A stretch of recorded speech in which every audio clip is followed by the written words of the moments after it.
is I'm covering three very important letters of Paul in one lecture. And it's okay because this is an introductory class, but it's hard to introduce such weighty letters in just an hour or an hour and a half. I've had one course on Romans. I spent 16 weeks just studying that one book on the PhD level, and the same thing with First and Second Corinthians. So, and then I did my dissertation on First Corinthians. So I know a whole lot of stuff about these three books, but I have to introduce it in a very short time period, and it's very difficult. But I think I can introduce you to these letters sufficiently for the purposes of this course. Before I begin, I'm just going to move my lecture down a little bit, and I'm going to show you some pictures that I'm going to refer to during the lecture. This here is the Gallio Stone. I've referred to it before in my lectures, and I've also showed you this picture before, but I wanted to show it to you again because it's so important. In Acts, it says that Paul was judged by a man named Gallio. And we know from this stone that Paul was there at a very specific time period, and because Gallio was only a judge for about 18 months. So this is the stone that scholars use to deduce where Paul was whenever he wrote all of his letters. This is the only historical um, piece of evidence that anchors Paul's life to historical reality. There's no other thing mentioned in the Pauline letters that we can associate with a certain year for sure.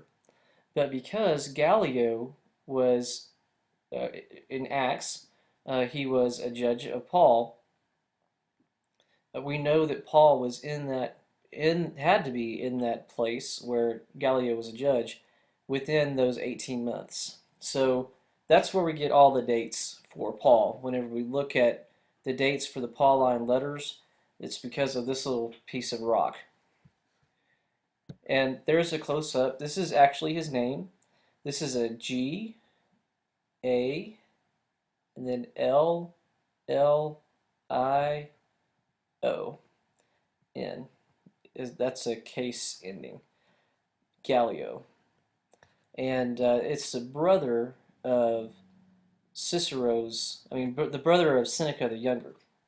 And he was a Stoic philosopher that some people think that he met Paul also, but his little brother was very influential in Stoic philosophy and in how we interpret the first century.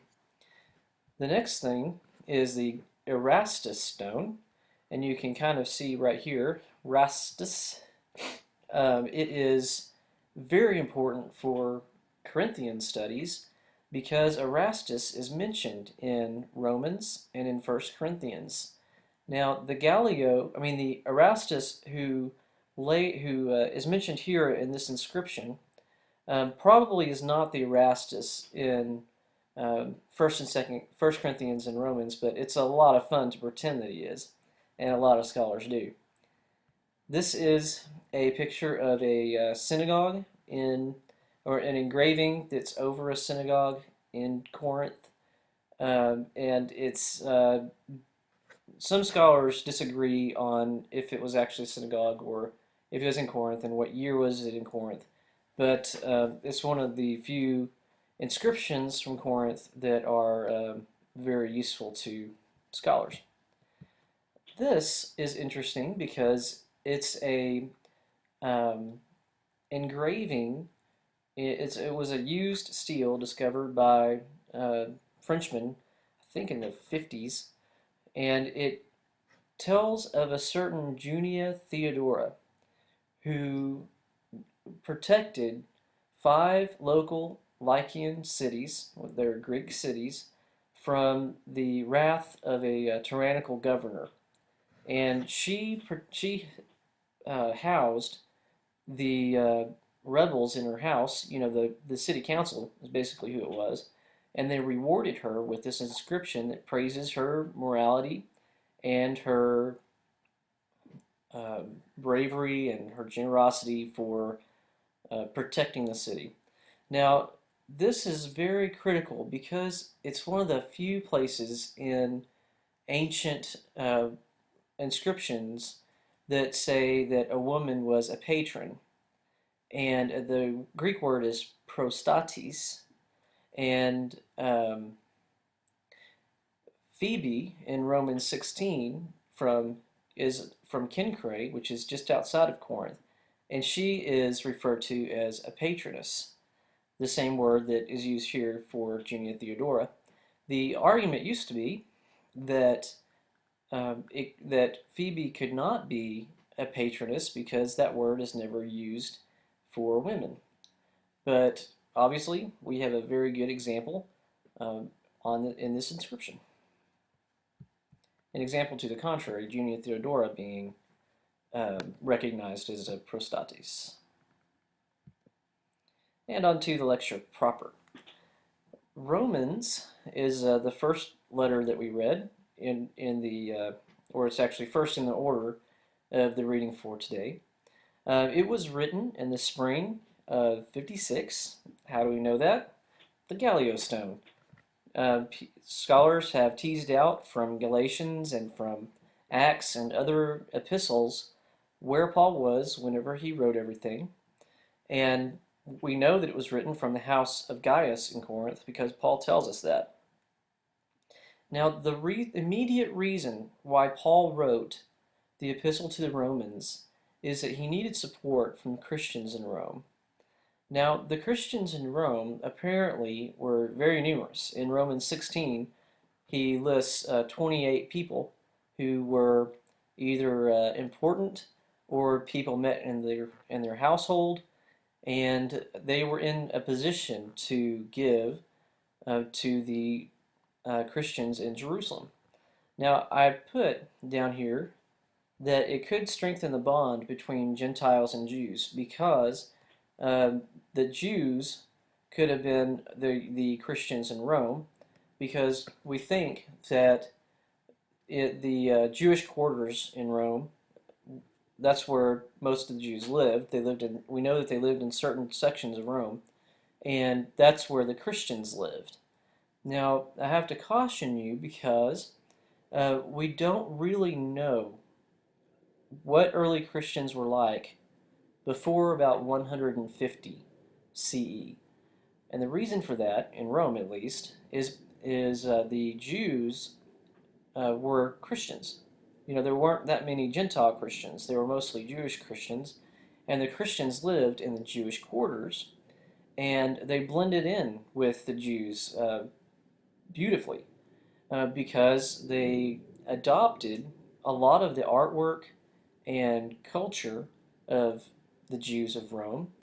And the New Testament wasn't really quite developed till about 150 and even 100 years after that. So the early Christians used the Septuagint, which is the Greek Old Testament.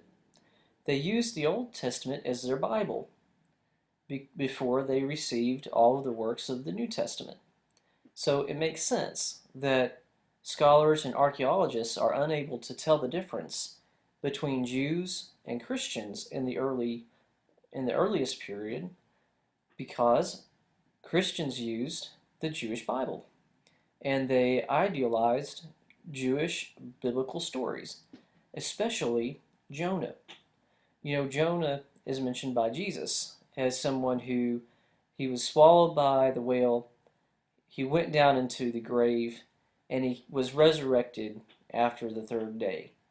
And Christians painted that everywhere. It's in the catacombs, it's in their houses, it's on their tombstones, and Jews did the same thing.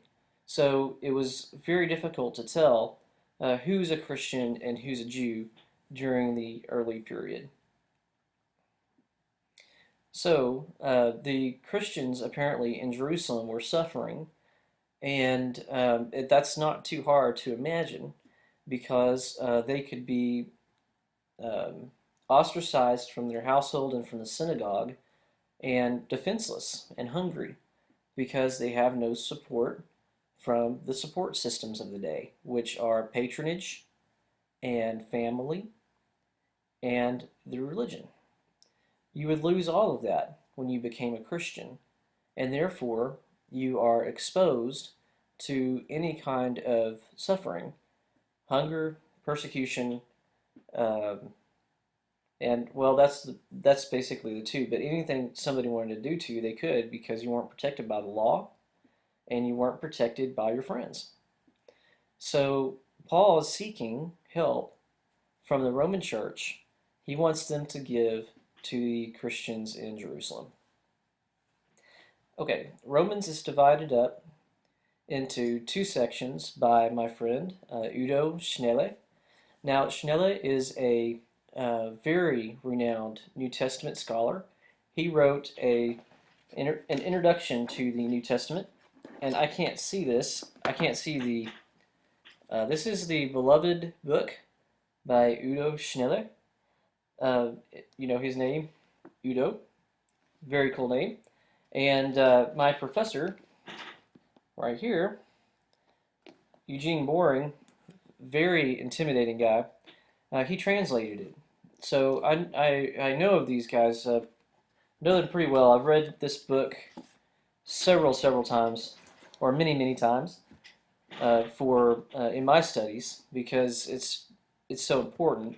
Anyway, he divides Romans into two basic divisions. The first one is doctrinal, and you get that when you're reading Romans chapter 1, you see very clearly that Paul is teaching a doctrinal content, and that means it's mostly teaching about God. Now, and also humans' relationship to God, of course. And then part two is hortatory, which means that Paul is urging moral action. And the moral action part is very short. So, I mean, in comparison to part one. And on to literary integrity. Now, by integrity, this is going to be a little bit difficult, so I'm going to explain it slowly. Integrity, literary integrity means it asks a question.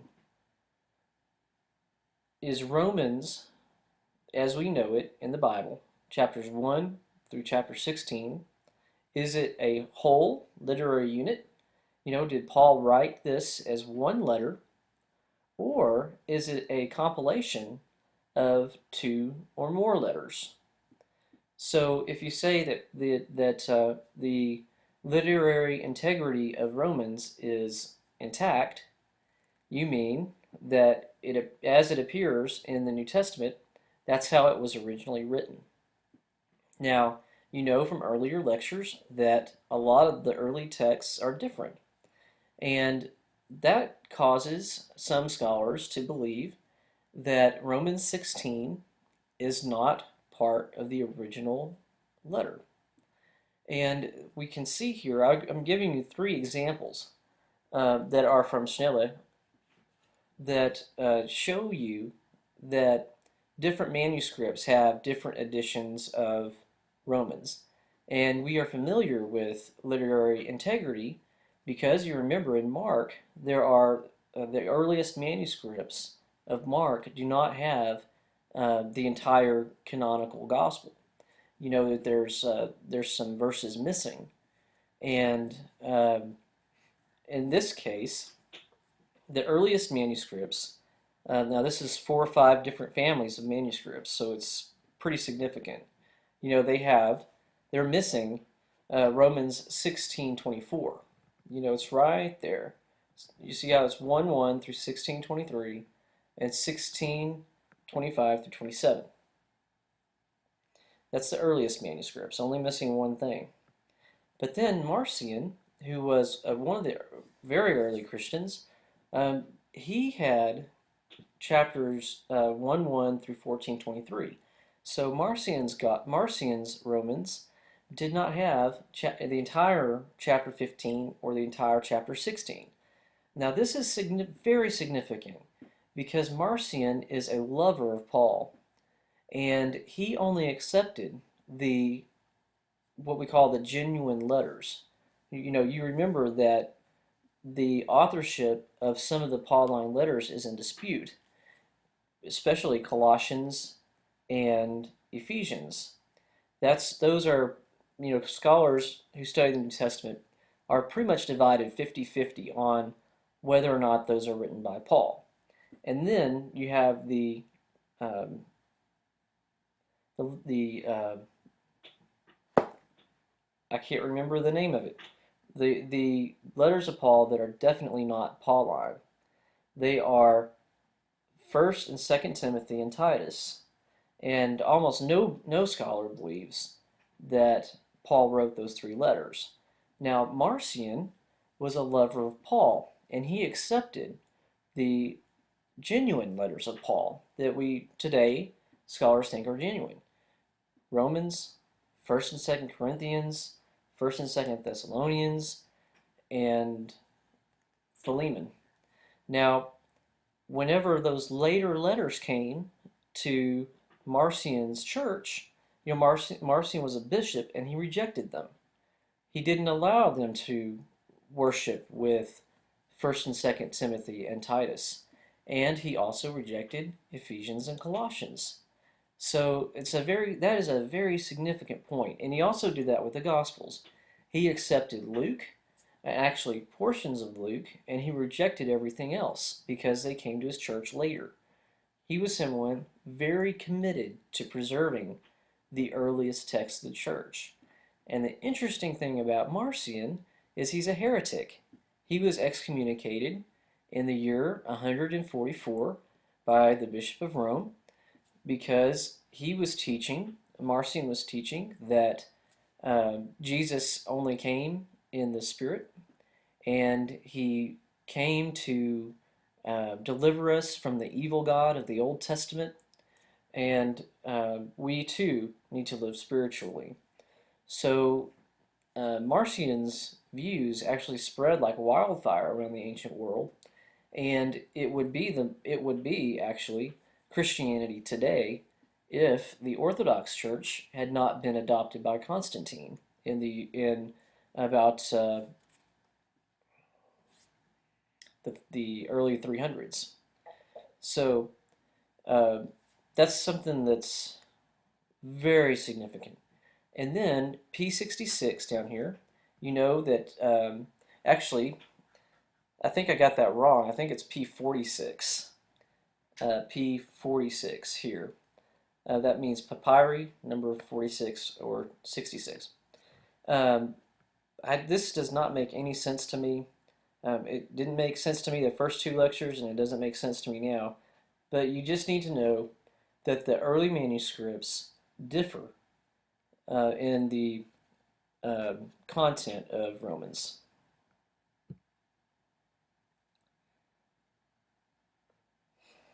Okay, some people think then that Romans 16 is a separate letter to the Ephesians.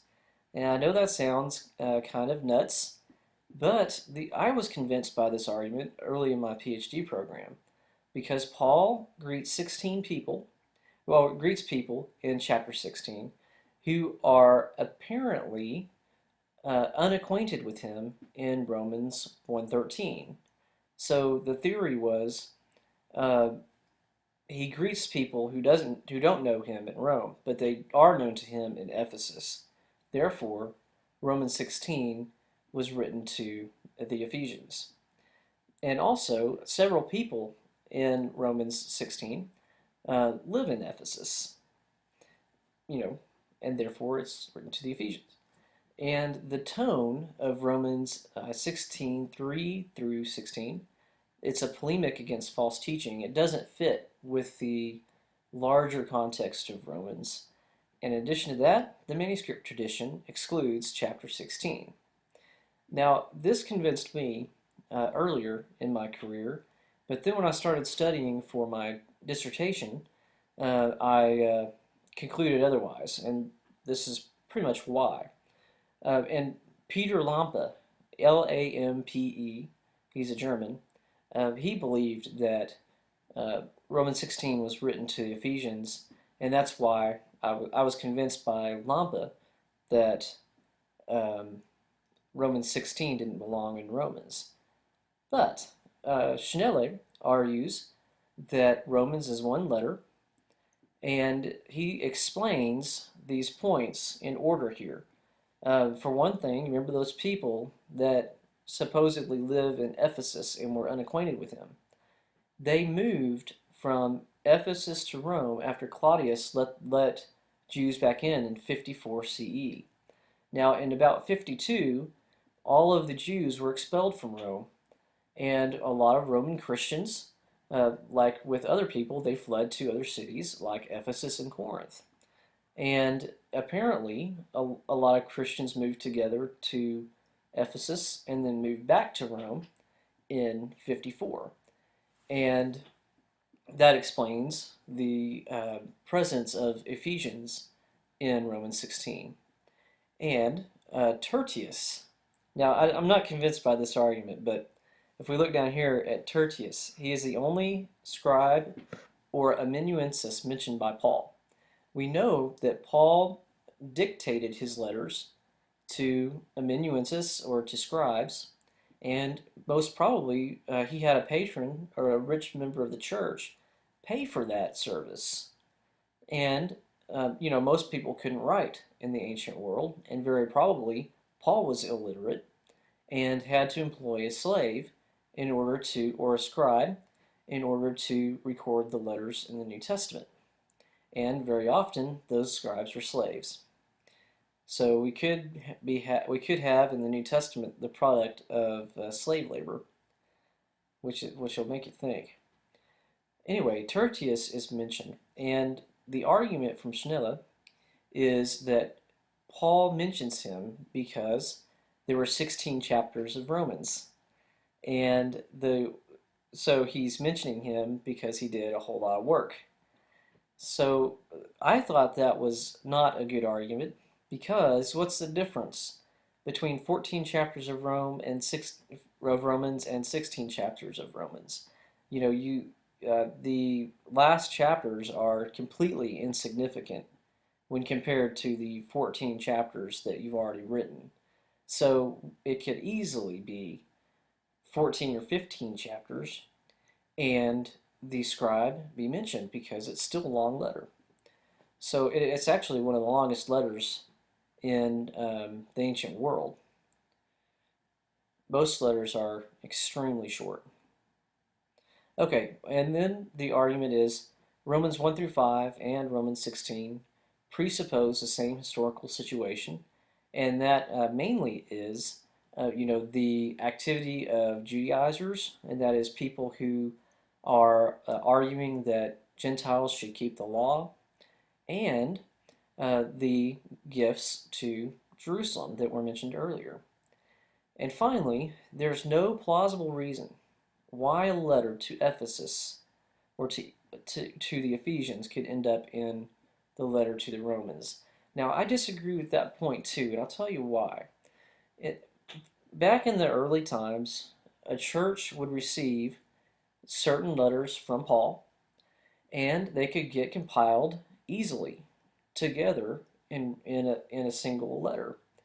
All you need to do is have those pages next to each other, and it could get copied and produced as a single letter. And part of the reason for that is that the churches valued the teachings of Paul so much that they would, if they happen to know it was to the Ephesians, for example, they would tag it on and claim it as their own because it gives the church more status. So there is, I think, a logical, reasonable explanation for the the letter being uh, incorporated into Romans, but it's still easier to believe that it is in fact original. So I'm sorry if that's confusing, but it is something that you need to know about the book of Romans. Okay, here's something fun. I think that the mystery religions is probably the most interesting thing that we've covered so far. It generated the most talk in the forums. So whenever I saw this little tidbit in Schnelle, I thought we should talk about it. Okay, let's look here at Paul's concept of baptism in Romans. It appears in Romans 6, 3 through 4. Don't you know that all of us who are baptized into Christ Jesus were baptized into his death? We were therefore buried with him through baptism into death, in order that, just as Christ was raised from the dead through the glory of the Father, we too may have a new life. Now, scholars have found two parallels in the mystery religions from ancient texts. One is from Aristophanes, who wrote Metamorphoses, and in describing the initiation to Isis, and we talked about how initiations are the main parallel or similarity between the mystery religions and Christianity. The difference being the initiations into the cults happened a whole lot of times, and Christianity only had one baptism. So this is what he says about his baptism. I drew near to the confines of death, and we see here, baptized into his death, treading the very threshold of Persephone, which is a literary flourish. I was born through all the elements and returned to the earth again. So you were buried with him, and then raised from the dead. And then at the dead of night, I saw the sun shining brightly. I approached the gods above and below and worshiped them face to face. So we have a parallel to Isis. And now, I don't know what mystery cult this one's talking about, but it says, Firmicus Maternus says, Rejoice, O Mistai.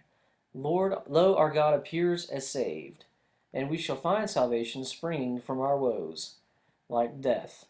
It springs from death and resurrection, as we would call it. So the second one is a little thin, but you get the picture.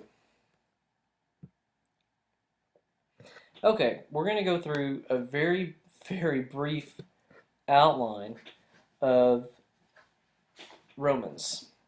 Okay, you need to know that the thesis statement is Romans 1, 16 through 17. And the argument of Romans 1 is that Gentiles aren't saved by natural law. The point of that is he's trying to bring Gentiles under the same condition of the Jews. You know, Jews are the people of promise, and they were given the law by God to please God and do what God wants them to do, and they will eventually be redeemed by God. Now, Jews only received the law. The Gentiles did not receive the law of Moses. The Gentiles are held accountable, though, to the law of Moses because they should have known by observing nature. Now, this is called natural law, observing nature in order to know God and know who we are. But instead, Gentiles worshipped the created instead of the Creator, and so God handed them over to all sorts of sin. Now, and this is where you get into the issue of homosexuality at the end of Romans 1. It says that God handed them over to unnatural lusts, and there are men laid down with men, and there are women laid down with women. So it looks like God is condemning homosexuality specifically, but the argument is about natural law. It's not about condemning homosexuality. But as I tell my friends, Paul is still arguing that that homosexuality is symptomatic of um, cosmic destruction. Like what's wrong with the entire cosmos is focused on or expressed in terms of condemnation of homosexuality. So it's still not positive, but it doesn't. It's not condemning homosexuality. It's condemning every Gentile because we all failed together in keeping the law. That's the point of Romans 1. Now, he spends 4 chapters on Jews, and he really hands it to them because he has to make his argument very, very strong that Jews are not saved by fulfilling the law. And actually, the law condemns Jews because they cannot keep the law in total. So, his conclusion in chapter 3 is there's no hope for humanity by itself. If we are left just with the law, Gentiles are left with the natural law, and Jews are left with the law of Moses, we're both in the same predicament because we cannot save ourselves.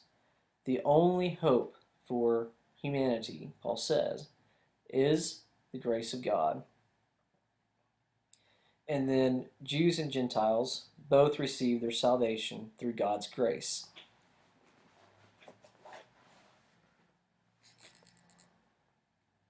I told her to go get gas because the gas gauge stopped working.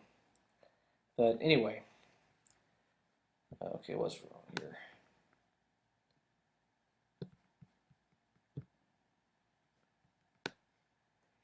Okay, we were at Jews and Gentiles needing salvation through grace of God.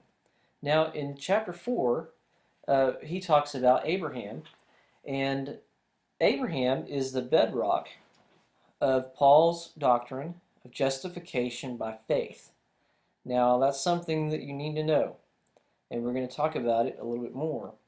But justification by faith is the idea that we are not saved by our works, but we are justified by believing in Jesus and in the God who sent Jesus. And because of this, we can be led by the Spirit and enjoy the grace of God. Now, Abraham is important because he came before the law of Moses, and he is the father of faith for both Jews and Gentiles. Because Abraham believed by faith, and it was accounted to him as righteousness. Faith equals righteousness, which means the righteousness that the Jews thought they could get from obeying the law. That same righteousness you get from simply believing in God. And that is really significant when we start thinking about the importance of what we do as opposed to our faith. But at the same time, it's a paradox because what we do is a reflection of our faith. So Abraham is important because he comes before the law, and he